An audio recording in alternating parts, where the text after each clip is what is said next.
Hello, welcome to Mondays with Michelle, a sanctuary where we unite to inspire hope and peace through engaging discussions about mental health, relationships, and parenting. I'm Michelle, your guide through the sanctuary.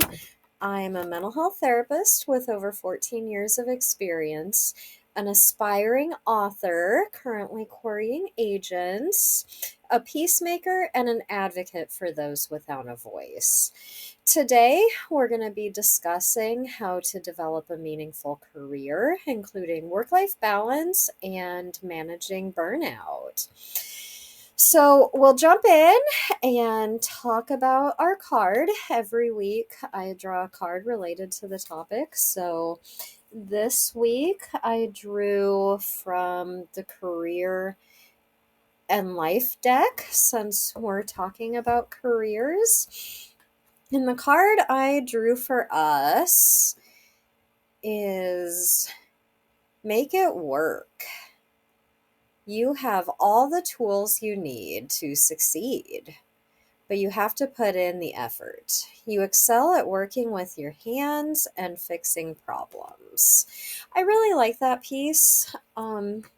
We definitely do have all of the tools and resources that we need within us. We just have to sometimes put in some effort or maybe make some choices to do things that give us meaning and purpose and fulfillment in life. So, on that note, where we're going to be starting today is how do you find a meaningful career? A long time ago, several years ago now, I read a research article, and I'm sorry I don't have it to quote it for you, but it was something to the effect of 75% of workers don't enjoy their job, which I found concerning.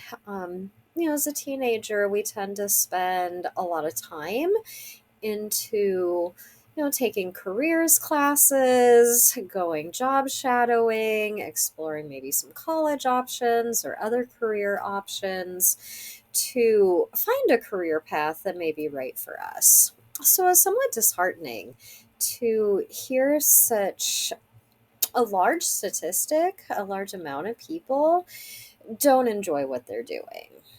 Um, Granted, there's also other research that says workers on average change careers or jobs, what they do, about 7 times throughout their lifetime.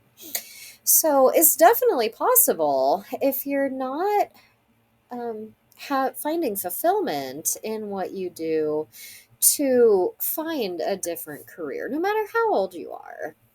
There are people of all ages who make career path changes to find something that's a little bit more in line with what gives them meaning and purpose in life and makes them enjoy what they're doing every day. We spend a lot of time at work every week. I mean, roughly 40 hours a week is spent at work, which ends up being about 2,000 hours of our life every year is spent working. So it's definitely beneficial to spend that large amount of our life every year doing something that we enjoy. So one way that we find a meaningful career is by taking assessments. There's a really good assessment that's free online. It's called the Interest Profiler by ONET online. And it's a fairly quick and easy assessment. And once you take it, it will score you in 6 different categories. And pretty much your top two are probably the areas that you should focus on the most when you're considering a career for yourself or a career change during midlife. So some of those categories out of the 6, there's realistic, which involves designing, building, repairing things, construction, mechanics, agriculture, like physical labor, even athletics is in that realistic category. Another category is investigative. Sorry about that. And that involves research and studying. So it may be things like healthcare service, being a nurse, a doctor. It can also involve social sciences, life sciences, even math, statistics, humanity, all of those things are involved in that category. Then we have the artistic category that is pretty self explanatory. It involves art, and it can be any sort of art. It could be physical art, like painting. It can also be writing, performing, or even food and music. So those occupations may be like visual arts, performing arts, music, creative writing, media, or culinary art, that cooking. Then there's the social category that involves helping, teaching, advising, assisting, and providing services to others. It can include occupations in the social sciences, healthcare, personal service to others, teaching and education, or even religious sort of professions. Then the fifth category is enterprising. That involves managing, negotiating, marketing, selling, typically business related, or even advising people in political or legal situations. So, politics, the law, public speaking, professional advising, finance, sales, management, administration, all of those things are under the enterprising category. And then there's the conventional category, and those have to do with information. They are typically done in a business setting as well. It may be doing things like office work, accounting, math and statistics, finance, IT, human resources. So if you take that assessment, that's part of our activity later on today is taking that assessment. You can see if your current occupation aligns with your interests and your values. If not, you can figure out, like, brainstorm some different ways to have more fulfillment in your career. And it doesn't have to be making a complete career change or job change. It can, but it doesn't have to. Now, maybe you could talk to your supervisor about having some different or new responsibilities and just go into some additional training. And again, you can choose an entirely different career path if you want to, but like I said, you definitely don't have to. So that's one way that we can hone in and focus on finding a meaningful career for ourselves. So then moving in, we're also going to discuss work-life balance today. And I have another fun activity for you guys with that. It's called the Wheel of Life. The one I use, which is linked in this in the written part of the podcast. So that way you have that, you know which one that I prefer and which one I'm referencing. So the 10 areas of that are money and finances, career and work, health and fitness, fun and recreation, environment, which I consider nature, community, family and friends, partner and love, personal growth and learning, and spirituality. So, as you heard, career and work is actually only one facet in our entire life. So, when we're talking about work life balance, we need to have a balance in all 10 areas of life. So, kind of jumping ahead again, when you can print off that worksheet that has the 10 different areas and evaluate it related to, like, the amount of balance you have. So 1 would be low, 10 would be high. You can also rate your level of satisfaction in each category. Just kind of as an example, maybe you have a wonderful career, so that gives you a lot of satisfaction, so that's a 9. But it's indoors and you work a lot, so you don't get a lot of time out in nature. So that may only be a two. So, then once you figure that out, you can figure out the different categories. I typically want people to focus on one or two areas that they'd like to improve to start. We definitely, no matter how they rate things, don't want to try to tackle all 10 at once. Finding a meaning career, if you're not getting a lot of satisfaction out of your career and work, then that could be an area of your focus where you do focus on maybe taking some additional trainings or, applying for some different sort of positions that may be available in your company or organization. And then maybe another one is you don't spend a lot of time having fun. You don't have a lot of satisfaction. So that might be another category. But we want those areas to be more balanced, to have a proportional and adequate work life balance.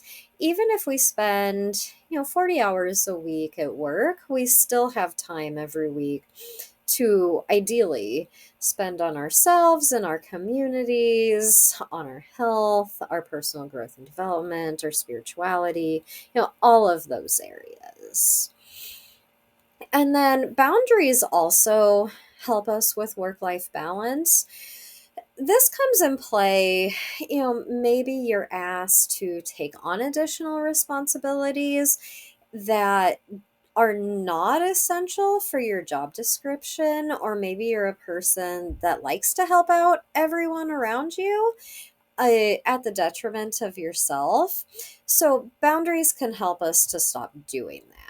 When we learn how to say no, I don't have time to do that, I don't have time to help you right now, or even something like, well, I would love to help you, but I don't have time right now. Let me finish what I'm working on, and then, the last 30 minutes of the day, I should have time to come over and help you, or whatever it may be. Finish and prioritize your job duties before taking on any additional responsibilities or duties. Be able to say no. We want to say no in a kind, gentle, and respectful way, but we do want to be able to say no when needed. And it may be something like if you're asked to work overtime or work on the weekend or something like that, then being able to say, no, I'm sorry, I can't do that, and be comfortable with saying that. You don't have to have excuses if it's not a mandatory part of your job. Obviously, if it's something that's mandatory or part of your job description, please do it. I'm not saying don't do your job or, be insubordinate to your supervisor. Just having those healthy boundaries in place to be able to maintain a healthy work life balance. Um, that said, I mean, if your job does have unrealistic demands, some people have mandatory overtime where it's mandated that they work 50 or even 60 hours a week. You may not be able to have a healthy work life balance in an environment like that. So you may want to consider if that's a healthy environment for you to work in, or advocate for some changes in hours with the management of the organization. Maybe join a union or other ways to advocate for a healthier work environment. And then the third part of having a healthy work life balance is having healthy hobbies and interests outside of work. So, I mean, there are so many things that we can do for hobbies. There's entire hobby stores that you can go in and explore the different things there. People do anything and everything for hobbies. They might bake cakes or cupcakes or other sort of goodies. They might put puzzles together, build model cars, make floral arrangements, paint, draw, craft, make t-shirts. There's just so much you can do for hobbies. Some people, if you're more mechanical, they like to work on cars as a hobby. Um, Play sports. Lots of people join sports teams or like bowling leagues, dart leagues, pool leagues, softball teams. There are just so many options and opportunities to really have some healthy hobbies in your life. So, that is how to have a healthy work life balance.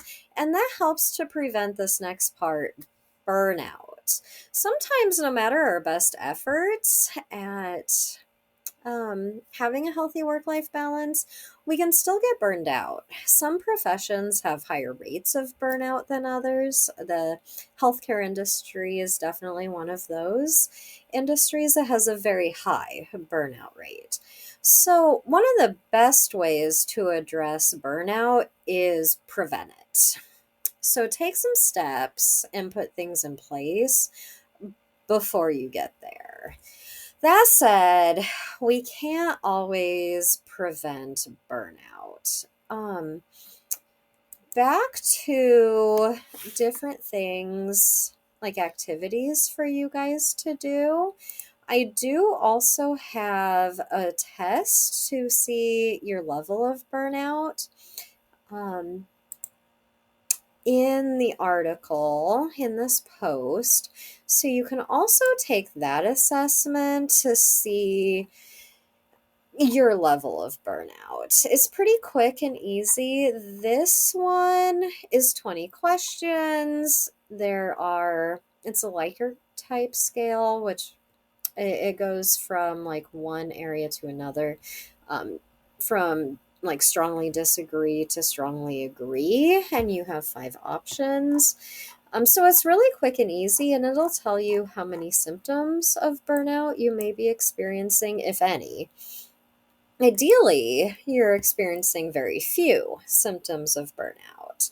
But even if you are experiencing more than that, like a moderate level or even a severe level of burnout, that's okay.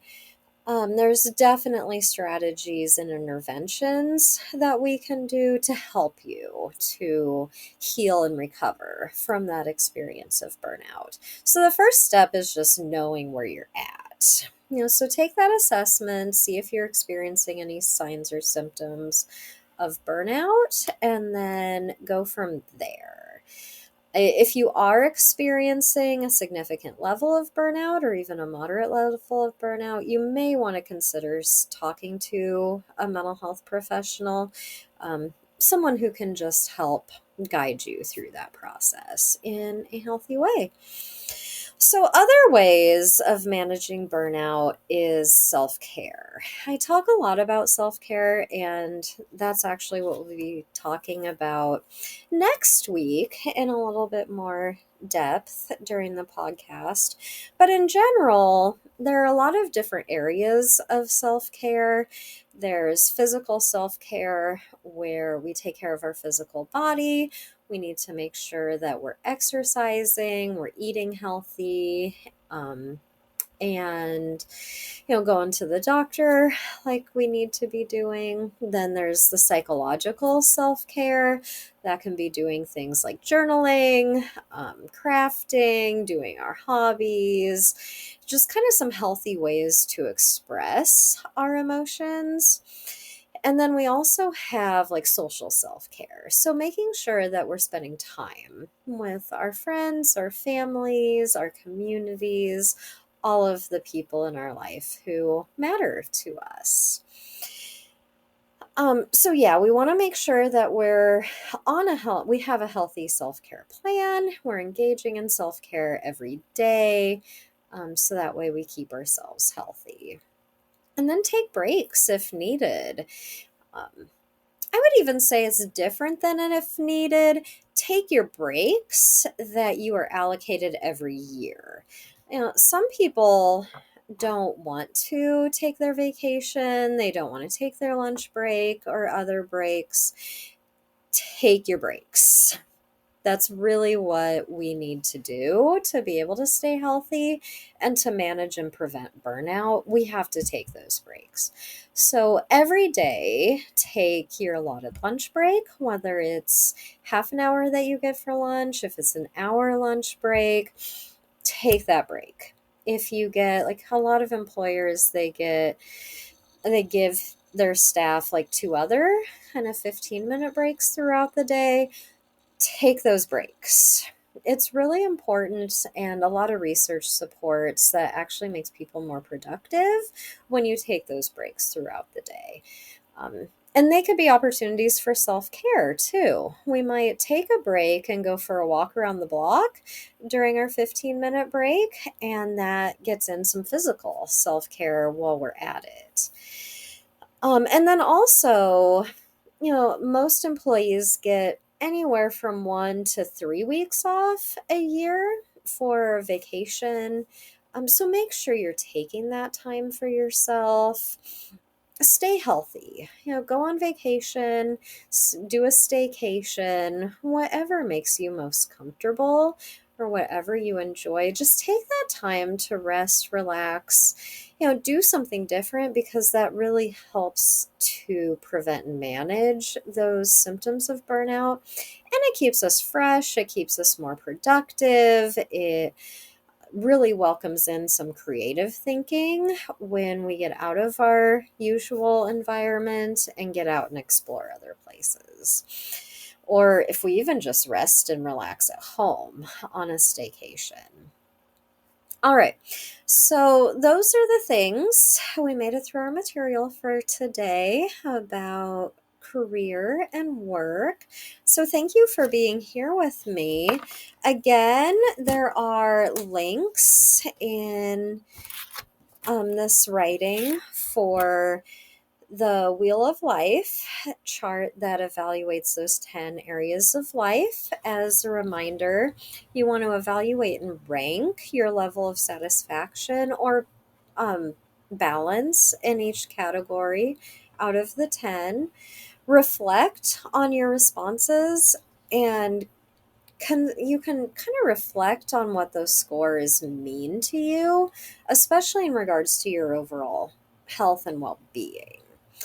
And then choose 1 or 2 areas to focus on for your personal growth and development this month. So it might be something like focusing on your physical health. Maybe you are going to take a walk around the block every day. Something simple. It doesn't have to be huge. I like to tell people things that therapists talk about are actually pretty simple. It can just be hard to implement them into your daily life. So start small, and then every small thing you do, you can build on it, and it grows and the effects ripple outward. So then also complete that interest profiler that we talked about to identify your professional interests. And like we said, consider whether your current occupation aligns with your interests and values. If not, brainstorm those potential adjustments to be more aligned and to achieve more fulfillment in your life. It could be like seeking new or different responsibilities in your current workforce, maybe adding some additional training to do something that would give you a little bit more knowledge and experience that's aligned with your interests. Or, if you choose to, again, you definitely don't have to, but you may explore an entirely different career path that would give you a little bit more satisfaction. And then you'll also have that link to the Psychology Today Burnout at Work test to see where you're at with the signs and symptoms of burnout. All right, so this week, create an intention for your career that you'd like to accomplish this week. Maybe your intention is just taking those assessments or doing those things. Might be something bigger, like maybe exploring some potential trainings that you'd like to go to, or scheduling a time with your supervisor to chat about some different responsibilities at work.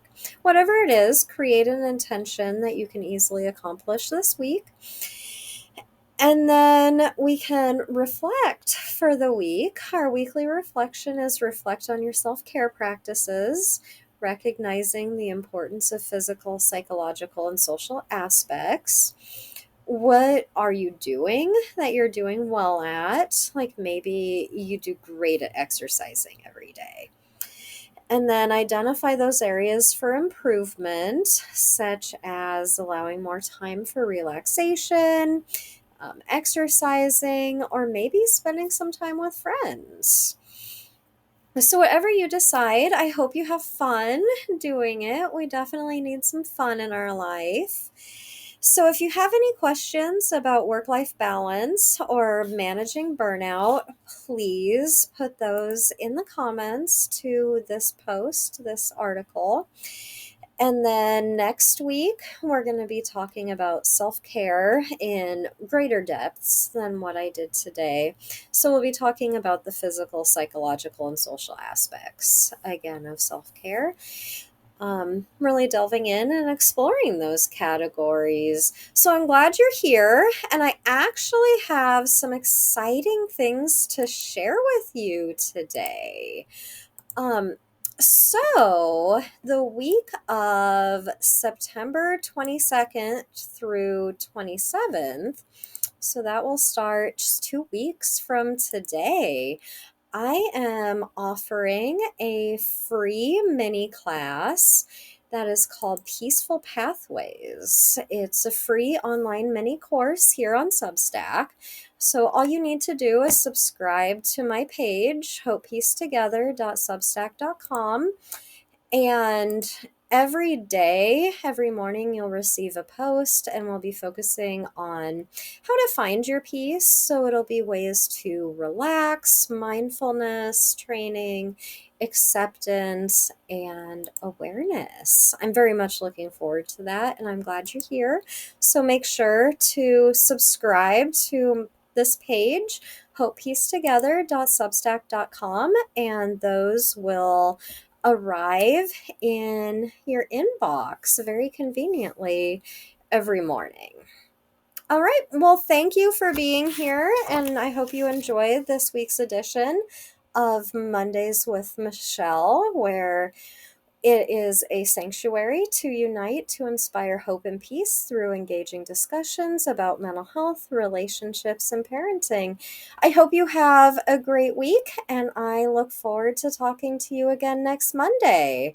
Have a great one. Bye.